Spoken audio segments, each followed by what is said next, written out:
ஸ்ரீ கேதார காண்டம் 3ஆம் அத்தியாயம். வீரபத்ரர் யாகத்திற்கு வருகை தருதல். லோமசர் கூறினார், அந்த பெரும் யாகம் நடைபெற்ற இடத்திற்கு தாக்ஷாயினி சென்றாள். பல்வேறு வியத்தகு பொருள்களால் நிறைந்திருந்த தன் தந்தையின் இருப்பிடத்திற்கு சென்ற அவள் அதன் நுழைவாயிலில் வந்து நின்றாள். உயர்ந்த நற்பேறு பெற்ற தேவர்கள் அனைவரும் பெருமகிழ்ச்சி அடைந்தனர். அவர்கள் தங்கள் இருக்கைகளிலிருந்து எழுந்து நின்றனர். அங்கு கூடியிருந்த தேவர்கள் தன் பெற்றோர், தோழியர், உறவினர்கள் மற்றும் சுற்றத்தாரை கண்டதும் அவள் மிகுந்த மகிழ்ச்சியுடன் தன் தந்தைக்கும் தாய்க்கும் பணிவுடன் வணக்கம் செலுத்தினாள். பின்னர் அந்த சூழலுக்கு பொருத்தமான வகையில் அந்த தேவி பின்வரும் வார்த்தைகளை கூறலானார். ஏன் நீங்கள் அதீத பேரொளி கொண்ட இறைவனான சம்புமூர்த்தியை அழைக்கவில்லை?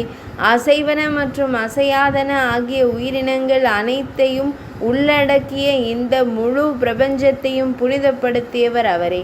அவரே யக்ஞத்தின் வேள்வியின் வடிவமாவார். யக்ஞத்தின் ஒரு முக்கிய அங்கம் அதில் அளிக்கப்படும் தியாக பொருள், அதில் சமர்ப்பிக்கப்படும் பொருட்கள், மந்திரங்கள் மற்றும் பிற சடங்குகள்.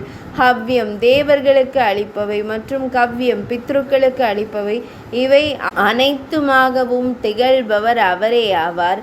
யக்ஞங்களை நடத்துவதில் வல்லமை பெற்றவர்களுள் மிகச் சிறந்தவர் அவரே. அவரை துணை கொள்ளாமல் செய்யப்படும் எந்த செயலும் தூய்மையற்றதாகிவிடும். அன்பு தந்தையே, சம்புமூர்த்தி இல்லாமல் ஒரு வேள்வி எவ்வாறு தான் முழுமை பெற இயலும்? தந்தையே, பிரம்மதேவருடன் இணைந்து இவர்கள் அனைவரும் இங்கு எவ்வாறு வந்தனர்? உங்களுக்கு இது தெரியாதா? பிருகு முனிவரே, பேரறிவு கொண்ட கஷ்யப முனிவரே, சக்கரனே, தேவேந்திரனே, நீ மட்டும் தனித்து நிற்கிறாயே. இன்று நீ செய்த செயல் என்ன? பகவான் ஸ்ரீ மகாவிஷ்ணுவே, பரம்பொருளான மகாதேவரை குறித்து தாம் நன்கு அறிவீரே. பிரம்மதேவரே, மகாதேவனாரின் வீரத்தையும் வல்லமையையும் குறித்து தமக்கு தெரியாதா? முன்னொரு காலத்தில் தாம் 5 முகங்களை கொண்டிருந்தீர். சதாசிவ பெருமானிடம் தாம் ஆணவத்துடன் பேசினீர். அதன் விளைவாக தமது முகங்களில் ஒன்று நீக்கப்பட்டு தாம் சதுர்முகனார் 4 முகங்கள் உடையவனானீர். அந்த அற்புத நிகழ்வை தாம் அறவே மறந்துவிட்டது மிகவும் வியப்பளிக்கிறது. முன்னொரு காலத்தில் தாமும் தமது நண்பர்களும் இணைந்து ஒரு துறவியை சபித்த போது தாருவன காட்டினில் பிச்சை ஏந்தி திரிந்த அந்த இறைவனார் ருத்ர பெருமானே இவர் ஆவார். ருத்ர பெருமானை சபித்த பின்னரும் கூட அந்த நிகழ்வை நீங்கள் எவ்வாறு மறந்தீர்கள்? அசைவன மற்றும் அசையாதன ஆகிய அனைத்து உயிரினங்களையும் உள்ளடக்கிய இந்த பிரபஞ்சம் முழுவதையும் தன் திருமேனியில் ஒரு பகுதியாக மட்டுமே நிரப்பி நின்ற இறைவன் இவரே ஆவார். அந்த தருணத்திலேயே இந்த பிரபஞ்சம் முழுமையும் லிங்க வடிவமாக மாறிய பிரபஞ்சம் அனைத்தும் அதனுள் ஒடுங்கி கரைந்து விடுவதால் அதனை லிங்கம் என்று அழைக்கின்றனர். தேவேந்திரன், வாசவன் உள்ளிட்ட அனைத்து தேவர்களும் திரிசூலத்தை தாங்கிய அந்த இறைவனிடமிருந்தே தோன்றியவர்கள் ஆவர். வேதாங்கங்களின் வாயிலாக மட்டுமே உணர்ந்து கொள்ளக்கூடிய அத்தகைய இறைவனை உங்களால் ஒருபோதும் முழுமையாக புரிந்து கொள்ள இயலாது. அவளது வார்த்தைகளை செவிமடுத்ததும் தக்ஷன் சினமுற்று பின்வருமாறு கூறினான். உனது இந்த சொல் பெருக்கினால் என்ன பயன்? இது தற்போதைய சூழலுக்கு சற்றும் பொருத்தமற்றது. நற்பண்பு மிக்க பெண்ணே, நீ இங்கிருந்து செல்லலாம் அல்லது இங்கேயே தங்கிக் கொள்ளலாம். நீ இங்கு எதற்காகத்தான் வந்தாய்? உன் கணவன் ஒரு அமங்கலமானவன், நன்மைகளை தரக்கூடியவன் அல்லன். அழகிய இடையை உடைய பெண்ணே, அவன் இழிந்தவன், வேதங்களால் புறக்கணிக்கப்பட்டவன். அவன் பூதங்கள், பேய்கள் மற்றும் பிசாசுகளுக்கெல்லாம் அரசனாவான். அதனாலேயே இந்த யாகத்திற்கு அவன் அழைக்கப்படவில்லை.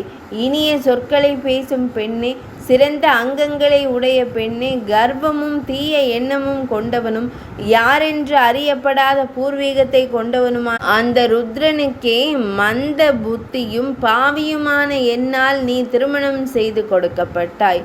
எனவே தூய புன்னகை பூக்கும் பெண்ணை, இந்த உடலை நீ துறந்துவிட்டு இன்புற்று வாழ்வாயாக. இவ்வாறு தான் அனைத்து உலகங்களாலும் போற்றப்படும் தன் சொந்த மகளான சதி தேவியை கண்டு தக்ஷன் அப்போது இழிவாக பேசினான். தன் தந்தை சிவபெருமான் மீது மிகுந்த இகழ்ச்சி கொண்டிருப்பதை நேரில் கண்ட சதி தேவி அளவற்ற சினமடைந்தாள். அப்போது அந்த தேவி பின்வருமாறு சிந்தித்தாள். நான் சங்கரனாரை காண பெரிதும் விரும்பினாலும் இனி எவ்வாறு நமது அரண்மனைக்கு திரும்பி செல்ல இயலும்? இந்த நிகழ்வை குறித்து அவர் என்னிடம் விசாரித்தால் நான் என்ன பதில் கூறுவேன்? மகாதேவனை இகழ்ந்து பேசுபவனும் மகாதேவன் இகழப்படும் போது அதை செவிமடுத்து கேட்பவனும் ஆகிய இவ்விருவரும் நரகத்தை அடைவர். சந்திரனும் சூரியனும் ஒளிரும் காலம் வரையிலும் அவர்கள் அங்கேயே உழல்வர். எனவே நான் இந்த உடலை துறந்துவிட்டு தீயில் புகுந்து விடுவேன். இவ்வாறு சிந்தித்து அவமானத்தால் பெரிதும் பாதிக்கப்பட்டவளாய் ருத்ரனே, சிவபெருமானே என்று முழங்கியவாறே அவள் தீயில் புகுந்தாள். ஐயகோ ஐயகோ என்ற பெருங்குரல் எழுந்து திசைகள் அனைத்தும் அதிரும்படி பரவியது. சதி தேவியுடன் வந்திருந்த அனைவரும் அந்த யாக மேடையின் மீது ஏறிக்கொண்டனர். கரங்களில் ஆயுதங்களை ஏந்தியவாறு அவர்கள் அந்த இடத்தை இடைவெளியே இல்லாதவாறு நெருக்கி அடைத்து கொண்டனர். அவர்கள் தங்கள் கரங்களில் இருந்த ஆயுதங்களை கொண்டே தங்களை தாங்களே தாக்கிக் கொண்டனர். அவர்கள் தங்கள் சொந்த உடல்களை துண்டு துண்டாக வெட்டி கொண்டனர். அவர்களில் சிலர் தங்கள் தலைகளை துண்டித்து கொண்டு அந்த தலைகளாலேயே நீராஞ்சன தீவெட்டி சுற்றும் சடங்குகளை மிகுந்த ஆர்வத்துடன் செய்து வழிபட்டனர். அடுத்த கணமே அவர்கள் அனைவரும் சாம்பலாகி போயினர். அப்போது அனைவரும் பின்வருமாறு கூறினர். 20,000 கணங்கள் பயங்கரமாக முழக்கமிட்டன. அந்த பயங்கரமானவர்கள் ஆயுதங்களை கொண்டு தங்கள் அங்கங்களை வெட்டி வீழ்த்தி கொண்டனர். இவ்வாறு தேவி தாக்ஷாயினியுடன் இணைந்து அவர்கள் அனைவரும் அங்கேயே அழிந்து போயினர். அது ஒரு பெரும் அற்புதமாக அமைந்தது.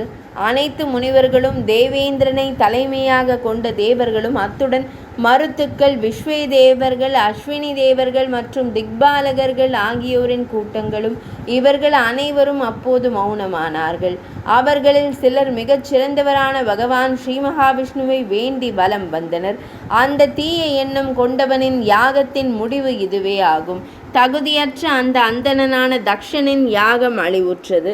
அதை கண்டு முனிவர்கள் அச்சம் கொண்டனர்.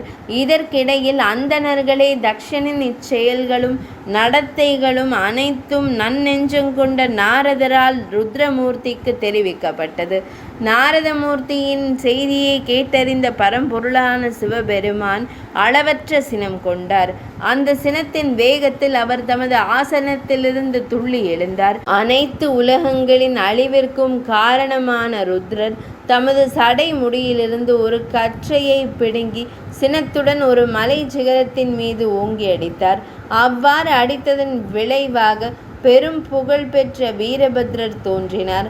அதே போன்று கோடிக்கணக்கான பூதகணங்களாலும் பிசாசுகளாலும் சூழப்பட்ட காளி தேவியும் தோன்றினாள். நன்னெஞ்சகம் கொண்ட ருத்ரனாரின் சின மூச்சிலிருந்து 100 வகையான காய்ச்சல்களும் 13 வகையான சன்னிபாதங்களும் 3 தோஷங்களின் கூட்டு குறைபாட்டால் ஏற்படும் கொடிய காய்ச்சல் வகைகளும் தோன்றின. உக்கிரமானதும் அச்சமூட்டுவதுமான வீர செயல்களை புரியும் ருத்ரனாரை நோக்கி வீரபத்ரர் இவ்வாறு வேண்டினார். சுவாமி, அடியே நிறைவேற்ற வேண்டிய பணி யாது? அதை எனக்கு விரைந்து அருளுங்கள். அவ்வாறு வேண்டப்பட்டதும் ருத்ர பெருமான் அவனுக்கு விரைந்து கட்டளையிட்டார். தக்ஷனின் யாகத்தை அழித்து விடுவாய். திரிசூலமேந்திய தேவாதி தேவனின் கட்டளையை தன் சிரமேற்கொண்டு, அதாவது மிகுந்த பணிவுடன் ஏற்றுக்கொண்டு அளவற்ற பேரொளி வீசும் வீரபத்ரனார் காளி தேவியால் ஆசீர்வதிக்கப்பட்டு அனைத்து பூதகணங்களாலும் சூழப்பட்டவராய் தக்ஷனின் யாகசாலை நோக்கி விரைந்து சென்றார். அச்சமயத்திலேயே பலவிதமான துர்நிமித்தங்கள் திடீரென தோன்றின. கற்களையும் மணலையும் சுமந்து கொண்டு ஒரு கடும் காற்று வீசியது. மழை கடவுள் இரத்தத்தை பொழிந்தார். திசைகள் அனைத்தும் இருளால் சூழப்பட்டன. ஆயிரக்கணக்கான விண்கற்கள் பூமியின் மீது விழுந்தன. தேவர்களும் மற்றவர்களும் இத்தகைய தீய சகுனங்களை குறிக்கும் நிகழ்வுகளை கண்டனர். அச்சமுற்ற தட்சன் பகவான் ஸ்ரீ மகாவிஷ்ணுவிடம் அடைக்கலம் புகுந்தான். என்னை காத்தருளும், என்னை காத்தருளும் பகவான் ஸ்ரீ மகாவிஷ்ணுவே, உண்மையில் தாமே எங்களின் மிகச்சிறந்த குருவும் பெரியவரும் ஆவீர். தேவர்களுள் சிறந்தவரே, தாமே யக்ஞத்தின் வேள்வியின் வடிவமாக திகழ்கிறீர். இந்த அச்சமூட்டும் ஆபத்திலிருந்து என்னை காத்தருள்வீராக. தட்சனால் வேண்டப்பட்டு பிரார்த்திக்கப்பட்டதும் மதுவை அளித்தவருமான பகவான் ஸ்ரீ மகாவிஷ்ணுவான மதுசூதன பெருமான் இவ்வாறு கூறினார். தமக்கு என்னால் பாதுகாப்பு அளிக்கப்படும், இதில் எவ்வித ஐயமும் இல்லை. தட்சனே, உண்மையான தர்மத்தை அறத்தை உணராமல் தாம் அவமரியாதை காட்டியுள்ளேன். சிவபெருமானை இகழ்ந்து புறக்கணித்ததன் விளைவாக அனைத்தும் பயனற்றவை ஆகிவிடும். மரியாதை பெற தகுதியற்றவர்கள் வணங்கப்படும் இடத்திலும், வணங்கப்பட தகுதியுடையவர் வணங்கப்படாத இடத்திலும் பஞ்சம், மரணம் மற்றும் அச்சம் ஆகிய 3 விளைவுகள் மேலோங்கி நிற்கும். ஆகையால் காளை கொடியை உடைய சிவபெருமானை அனைத்து முயற்சிகளையும் கொண்டு போற்றி வணங்க வேண்டும். அந்த பரம்பொருளை தாம் வணங்காத காரணத்தினாலேயே பெரும் அச்சமும் ஆபத்தும் தங்களை சூழ்ந்துள்ளன. தமது தீய நடத்தையின் காரணமாக இப்போது எங்களில் எவருக்கும் போதுமான வலிமை இல்லை. இவ்விஷயம் குறித்து மேலும் விவாதிக்க வேண்டிய அவசியமில்லை. பகவான் ஸ்ரீ மகாவிஷ்ணுவின் அந்த வார்த்தைகளை கேட்டதும் தட்சன் ஆழ்ந்த கவலைகளிலும் சிந்தனைகளிலும் மூழ்கினான். முகம் வெளிரி போக அவன் மௌனமாக தரையில் அமர்ந்திருந்தான்.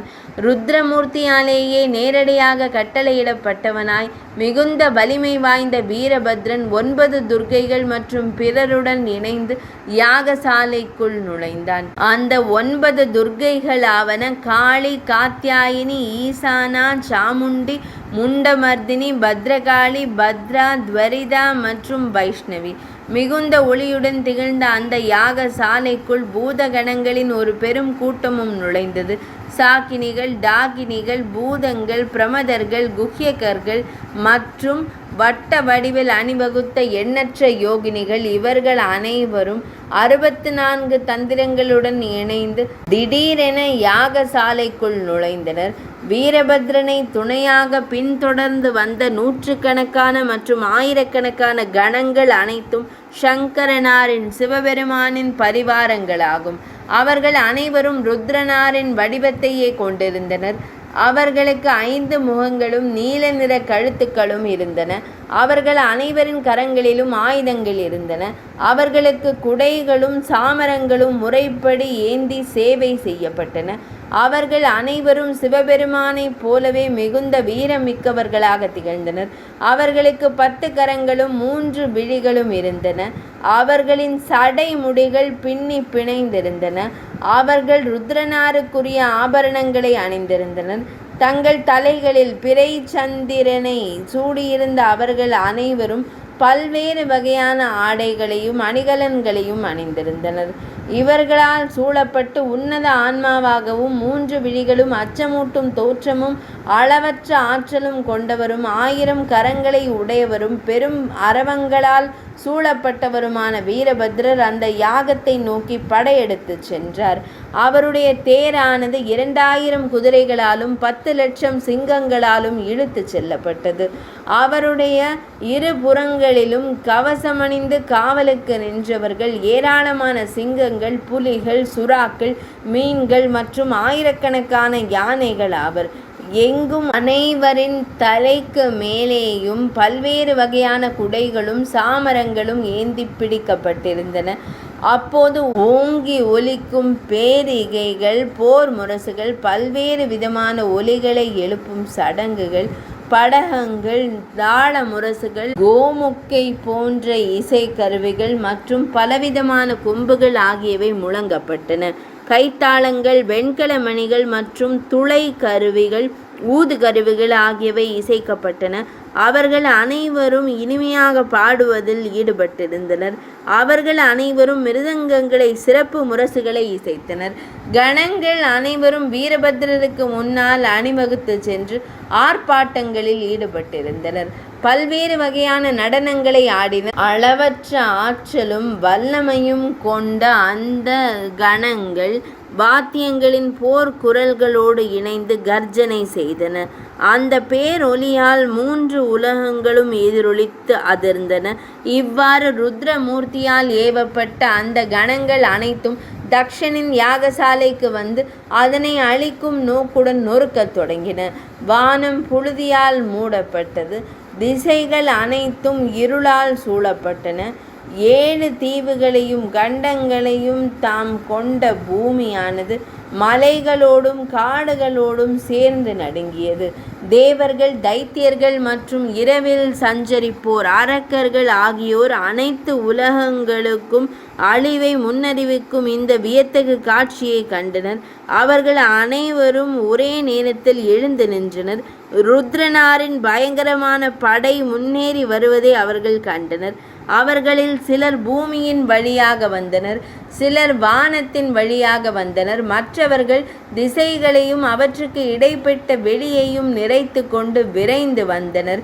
அவர்கள் அனைவரும் வற்றாத வலிமை கொண்டவர்கள், எண்ணிக்கையில் முடிவற்றவர்கள், போர்க்களத்தில் ருத்ரனுக்கு இணையான வீரத்தை கொண்டவர்கள். ருத்ரனின் பரிவாரங்களால் சூழப்பட்ட அத்தகைய படையை கண்டதும் அவர்கள் அனைவரும் மிகுந்த வியப்புடனும் கலக்கத்துடனும் பின்வருமாறு கூறினர்: நாம் கரங்களில் ஆயுதங்களை ஏந்தியவாறு அவர்களை எதிர்த்து முன்னேறுவோம். தேவேந்திரன் தன் யானையின் மீது ஏறினான். வாயு தேவர் ஒரு மானின் மீது ஏறினார். மரண தண்ட கோலை ஏந்திய யமனார் ஒரு எருமையின் மீது ஏவினார். குபேரனார் புஷ்பகம் எனும் ஆகாய விமானத்தில் வந்தார். வருணன் ஒரு சுறாமீனின் மீது ஏறினான். அக்னி தேவன் ஒரு ஆட்டின் மீது ஏறினான். நிருத்த தேவர் ஒரு பேயின் மீது ஏறினான். அதே போன்று சுரர்கள், யட்சர்கள், சாரணர்கள் மற்றும் குஹ்யகர்கள் ஆகியோரின் பிற குழுக்களும் தங்களுக்குரிய வாகனங்களின் மீது வீரத்துடன் ஏறினர். தன் சொந்த படையினரின் இந்த ஆயத்தங்களை கண்டதும் தக்ஷனின் முகம் கண்ணீரால் நனைந்தது. அவர் தரையில் விழுந்து வணங்கி அவர்கள் அனைவரையும் நோக்கி இவ்வாறு கூறலானார்: பேரொளி படைத்த நண்பர்களே, உங்கள் ஆதரவின் வலிமையாலேயே இந்த மாபெரும் யாகம் என்னால் தொடங்கப்பட்டது. இந்த நற்செயல் இனிதே நிறைவேறுவதற்கு நீங்களே முழுமையான அதிகாரமும் பொறுப்பும் உடையவர்களாவீர்கள். பகவான் ஸ்ரீ மகாவிஷ்ணுவை புனித சடங்குகளுக்கும் யாகங்களுக்கும் வேதங்களில் போற்றப்படும் அறநெறிகளுக்கும் காப்பாளர் தாமே ஆவீர். மாதவனாரே, அந்தணர் இயற்றும் சடங்குகளையும் நற்செயல்களையும் வளர்ப்பவர் தாமே ஆவீர்கள். ஆகையால் பெருமானே, இந்த யாகத்திற்கு தகுந்த பாதுகாப்பை தாங்கள் வழங்கி அருள வேண்டும். தக்ஷனின் இந்த வார்த்தைகளை கேட்டதும் மது என்ற அரக்கனை அழித்தவரான பகவான் ஸ்ரீ மகாவிஷ்ணு பின்வருமாறு கூறலானார்: புனிதமான சடங்குகளை பேணி நான் உங்களுக்கு பாதுகாப்பு அளிக்க வேண்டும் என்று தாங்கள் கூறுவது உண்மையே. ஆனால் இந்த யாகத்தை பொறுத்தவரை நிகழ்ந்த தவறு உங்கள் சொந்த செயலினாலேயே ஏற்பட்டது. தேவர்களின் புனித தலமான நைமிசாரண்யத்தில் நீங்கள் சதாசிவ பெருமானிடம் ஏதோ ஒன்றை கூறினீர்களே, அது உங்களுக்கு நினைவில் இல்லையா? மிகுந்த பேரொளி கொண்டவரும் யாகத்தின் வடிவமாக திகழ்பவருமான ருத்ரராகிய சதாசிவ பெருமான் இந்த யாகங்களிலிருந்து விலக்கி வைக்கப்பட்டார். மதிமயங்கியவரே, அது நீங்கள் அளித்த தவறான ஆலோசனையாகும். ருத்ரனாரின் கோபத்திலிருந்து தங்களை காக்க வல்லவர் யார்? அந்தனரே, தீய எண்ணம் கொண்ட உலகங்களை காக்கக்கூடிய எவரையும் நான் காணவில்லை. தீய எண்ணம் கொண்டவரே, நற்செயல்களுக்கும் தீய செயல்களுக்கும் இடையிலான வேறுபாட்டை நீங்கள் உணர்வதில்லை. ஒரு புனிதமான சடங்கு மட்டுமே எப்போதும் தானாகவே பலன்களை தரக்கூடிய ஆற்றல் வாய்ந்தது ஆகிவிடாது. ஈஸ்வரனாரின் சிவபெருமானின் துணையோடு செய்யப்படும் புனிதமான சடங்கு பலன்களை தரக்கூடிய ஆற்றல் பெற்றது என்பதை புரிந்து கொள்ளுங்கள். ஈஸ்வரனாரை தவிர கர்மத்தின் புனித சடங்கின் பலனை அருளக்கூடிய வேறு எவரும் இல்லை. ஈஸ்வரனாரின் பக்தர்களாக திகழ்வோரும் அமைதி குடிகொண்டோரும் தங்கள் மனதை அவர் மீதே நிலை நிறுத்தி இருப்போருமான அத்தகையோரின் புனித சடங்குகளுக்கான பலன்களை சதாசிவ பெருமான் அருள்கிறார். கர்மங்களை மட்டுமே முழுமையாக சார்ந்திருந்து ஈஸ்வரனாரின் இருப்பை மறுப்பதிலேயே ஈடுபட்டிருப்பவர்கள் அவர்கள் 100 கோடி யாகங்களை செய்திருந்தாலும் கூட நரகத்தையே அடைவார்கள். கர்மங்களில் மட்டுமே நம்பிக்கை வைப்பவர்கள் பிறவிதோறும் கர்மத்தின் விலங்குகளால் பிணைக்கப்படுவார்கள். அவர்கள் நரகங்களில் ஸ்ரீ கேதார காண்டத்தின் 2ஆம் அத்தியாயமான 2ஆம் நாள் கதை இனிதே நிறைவடைந்தது.